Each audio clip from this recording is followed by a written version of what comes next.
सरकारी कर्मचाऱ्यांसाठी अतिशय आनंदाची बातमी आहे. सरकारचा मोठा निर्णय झालेला आहे. आता कोणती महत्वाची बातमी आहे ते आता आपण पाहूया. जुलै 2026च्या महागाई भत्त्याबाबत लवकरच निर्णय होणार आहे. कर्मचारी आणि पेन्शनधारकांना यामध्ये दिलासा मिळू शकतो. वेतन आयोगाबाबत केंद्रीय कर्मचारी आणि पेन्शनधारकांसाठी महत्वाची माहिती समोर आलेली आहे. महागाई भत्त्याबद्दल आता 55 लाखांपेक्षा जास्त कर्मचारी आणि 69 लाखांपेक्षा जास्त पेन्शनधारकांना मोठा दिलासा मिळणार आहे. दोनदा कर्मचाऱ्यांच्या महागाई भत्त्यात आणि पेन्शनधारकांच्या महागाई भत्त्यात वाढ होणार आहे. जानेवारी 2026 मध्ये लागू होणारा महागाई भत्ता 2% वाढवला आहे.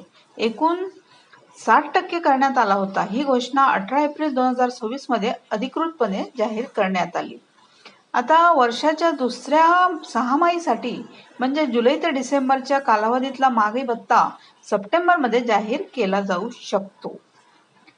आता या महागाई भत्त्याबद्दल पुढे एप्रिल 2026चा AICPI IW चा आकडा 0.8 पासून वाढवून 149.9% झालेला आहे. आता जुलै 2026 महिन्याचा महागाई भत्ता मे आणि जून 2026च्या डेटावर अवलंबून असेल.